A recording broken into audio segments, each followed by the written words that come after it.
یو ځل نبی علیه الصلاة والسلام په مسجد نبوي کې ناست دی، صحابه کرام ته ګیر چاپېره ناست دي.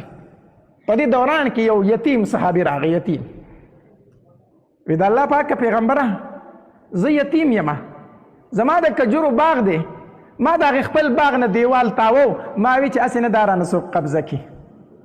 خو د الله پاک پیغمبره چې کله ما خپل باغ ته دیوال کو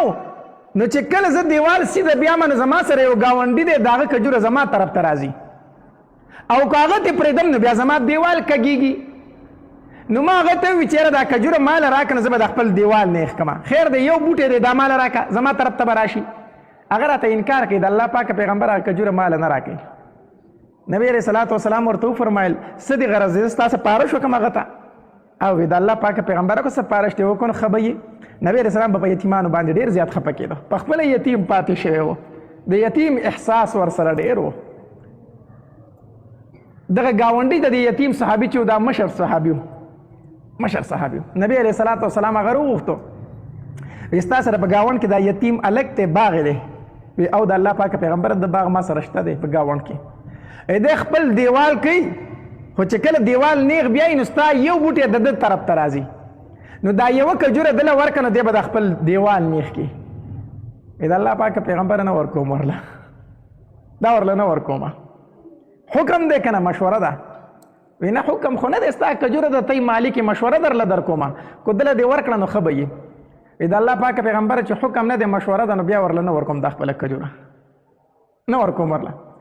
نبی علیه الصلاة والسلام ورته وفرمیل ښه هسې چې ورله نه ورکوې د دې قیمت ووایه، پیسې ووایه،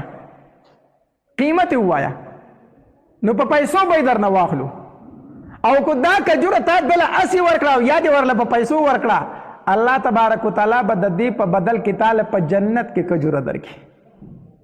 او داسې کجوره به درکړي چې د هغې به دومره اوږد سوری وي چې یو سوار به په هغې باندې 100 کاله سفر کولی شي. داسې کجوره به الله په جنت کې تاله درکړي. الله صحابه کرامو چې دا خبره واورېده که نه، دا کجوره دله ورکړه الله به تعالی په جنت کې کجوره درکړي. نو صحابه کرام په دې خبره باندې ډېر وپسخېدل چې دا خو نبي علیه السلام ډېره درنه خبره وکړله. د دې خو دا مطلب شو که دا کجوره د یتیم صحابي له چا ورکړه نو الله تبارک وتعالی دغه دپاره جنت واجب کو،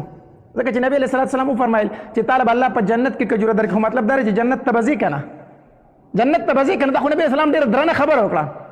هغه ورته د الله پاک پیغمبره جنت ته خو به ځم که نه، جنت ته خو به ځم که نه، دا مشر صحابي ورته وایي. نبی علیه صلات وسلام ورته وفرمیل او مسلمانې جنت ته خو به خامخا ځي. وایي چې جنت ته ځم نو دا یوه کجوره دې پکې خیر دی نه ښودلی نه ورکومه، یو دې پکې نه روغ جنت ته یو کجوره دې پکې نه که نه، خو دا دله نه ورکوم دا کجوره. دا مشران په دې ونو ډېر خفه کېږي، ښه ډېر خفه کېږي. د ونې نه ولا چا 2-3 سانګوړۍ پاڼه ماته کړي دی چې کور ته راشي نو بچو ته وایي خلکو نه جایداد قبضه کوه تاسو کور کښېنئ،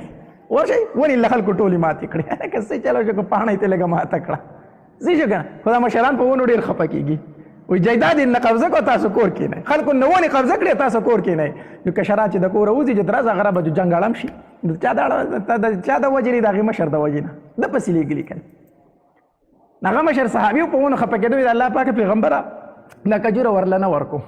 نه ورکومه. په دې مجلس کې یو صحابي ناست و ابو دحداح رضی الله تعالی عنه،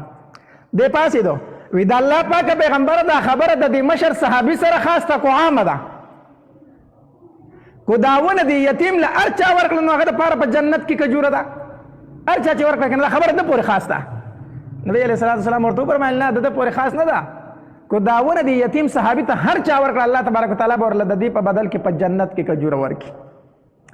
ابو دحداح رضی الله تعالی پاڅېدو، هغې مشر صحابي ته وایي ته ما پېژنې؟ هغه ورته او پېژنم دی ابو دحداح یې که نه. په مدینه منوره کې زما باغ دی چې 600 کجورې پکې ولاړې دي، هغه باغ پېژنې؟ داسې به څوک چې د ابو دحداح د باغ نه به خبر نه وي. په مدینه منوره کې به داسې څوک چې هغه ته به د ابو دحداح باغ نه معلومو. د مدینې منورې ټول تاجران په دې انتظار وي چې ابو دحداح به کله خپل باغ میوه خرڅوي چې مونږ یې والو. مدینې منورې تاجران په دې انتظار وي چې د ابو دحداح د باغ کجورې به کله رارسي. په مدینه منوره کې خو ستا باغ د ټول نه غټ باغ دی، غټ باغ دی. وي او وی دغه یوه ونه مال راکه او زما چې د 600 کجورو کم باغ دی هغه درله مې درکو، هغه مې درله درکو، ماله صرف دا یوه کجوره راکه.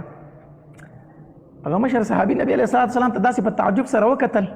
وی د الله پاکه پیغمبر د ابو دحداح دا خبره اوري دا اوري دې څه وایي نبی علیه الصلاة والسلام ورته وفرمایل او اورمه وی د الله پاکه پیغمبره بیا پې ته ګواه شه چې ابو دحداح د یوې کجورې په بدل کې مال خپل باغ راکو ته پې ګواه شه نبی علیه السلام وفرمایل زه پې ګواه یم بیه وشوله یوه کجوره ابو دحداح رضی الله تعالی ته میلاو شوه او د 600 کجورو باغ یې هغې مشر صحابي له ورکو چې هغه له یې ورکو ابو دحداح رضی الله عنه نبی علیه الصلاة والسلام ته وفرمایل وی د الله پاکه پیغمبره اوس زه دا یوه کجوره د یتیم صحابي ته ورکومه دا یوه کجوره د دې یتیم شوله دی د خپل دیوال نیخ کې دا کجوره ما دله ورکړله بیا یې ورته وفرمایل وی د الله پاکه پیغمبره د دې په بدل کې خو الله ماله په جنت کې کجوره راکړه که نه د دې په بدل کې خو ما ته په جنت کې ونه میلاو شو که نه نبی علیه الصلاة والسلام ورته وفرمایل وی نه نه ابو دحداح رضی الله تعالی حیران شو چې د 600 کجورو باغ هم لاړ او په جنت کې ونه میلاو نه شوله نبی علیه الصلاة والسلام ورته وفرمایل ابو دحداح ما خو وی چې دا یوه کجوره دې صحابي ته چا ورکړه نو الله تبارک وتعالی به په جنت کې یوه کجوره ورکړي تا خو د 600 کجورو باغ ورکو د هغې په بدل کې الله تعالی په جنت کې دومره کجورې درکړي دومره ونې درکړي چې د هغې شمېرل ممکن نه دي د هغې شمېرل ممکن نه دي او بیا نبی علیه السلام وفرمایل وی ابو دحداح د هغې میوو د هغې کجورو چې کومه میوه ده نو څه ښایسته میوه ده څه ښکلې ونې دي نبی علیه السلام بار بار لګیاو ابو دحداح څه ښکلې بیه دې وکړه څه ښکلې کجورې دي د جنت واغستې بار بار یې دا خبره کوله په مجلس کې چې څومره صحابه کرام ناستو که نه نبی علیه السلام دا خبره دومره پیرې بار بار وکړه چې هر صحابي دا ارمان وکړو چې کاش زه ابو دحداح وی کاش چې دا معامله ما کړی وی ابو دحداح رضی الله تعالی د مجلس نه راپاڅېدو په دغې باغ کې په منځ کې د ده کور هم و په د خپل باغ کې دننه پاتې کېدو د باغ نه بهر ودرېدو او ښځې ته چغې وایي ای پلانکی ای پلانکی ای پلانکی هغه ورته وایي څه چل شی ولې د بار نه اوازونه کوي خو راځه کور ته که نه وی تاسو د دې کور نه راوځئ زه دننه ځکه نشم درتلی چې دا کور او دا بار زما نه دي دا ما خرڅ کړي دي تاسو دا کور خالی کوئ هغه ښځې ورته وایي ښځې ته خو پته وه چې زما خاوند ابو دحداح دا ډېر لوی تاجر دی غټې غټې بیې کوي د هغې مطلب دا و چې چېرته ښه تاجر به راغلی او ښه ډېرې درنې پیسې به ورله ورکړي چې ده به ورسره کور هم خرڅ کړی نو بیه به ورته پې ښه راغلي جو ځکه وی ابو دحداح په چا دې خرڅ کو په چا دې خرڅ کو د ابو دحداح رضی الله تعالی ته د بار نه اواز وکړو وی ای ښځې دا مې په الله خرڅ کو دا مې په الله خرڅ کو دنې نه ورته ښځې اواز وکړو وی ای ابو دحداح تر اوسه پورې چې دې څومره بیې کړي داسې ګټوره بیه دې پکې چېرته نه وه کړې زنانه هم داسې جوړې وي که نه زمونږ زنانه وې خو چغې سورې به شروع کړه هله کور دې هم خرڅ کو سر توره دې کړم اوس به چېرته پاتې کېږم زنانه ورته د دنې نه اواز وکړو وی ابو دحداح تر اوسه پورې چې دې څومره بیې کړي داسې ګټوره بیه دې پکې چېرته نه وه کړې دا نن چې دې کومې بیه وکړله او خپل بچي د ځان سره را روان کړو کور او باغ یې پرېښودو وی مونږ له الله شته دی مونږ له الله شته داسې زنانه وي داسې زنانه داسې نارینه وو چې نبی علیه السلام خبره وکړه ده کو دا کجوره چا دې یتیم له ورکړه الله ورله په بدل کې په جنت کې کجوره ورکړه اخوا پکې بیا سوچ نه و اخوا پکې بیا بله خبره نه وه بیا د صحابو دا د یو بل سره ضد و چې څوک به چې دا کجوره دې صحابي ته ورکړي ما به خبره پوهېږئ که نه او ډېر خو عمل نشته دی د زړه لوښي مو کاږه دي باران وریږي ناله بهیږي خو د زړه لوښي مو کاږه پراته دي نو اوبه پکې د کم طرفه جمع شي ته خو د زړه لوښې لږ نیغ کېده چې څه خو پکې جمع شي که نه جومات ته راځو قبرستان ته ځو جلسو جلوسونو له ځو بیانونه اورو خو د زړه لوښي خو کاږه پراته دي د زړه لوښی خو نیغ کړی نه دی یو ځل دې جومات ته په دې نیت راشه چې د زړه د لوښی به نن نیغ دمه چې څه واورم چې عمل پې وکړم ته ګوره چې ژوند دې بدلېږي که نه بدلېږي موږ جومات ته راځو په دې نیت باندې چې استاد صاحب لګیا دی موږ هسې نه منو سړیا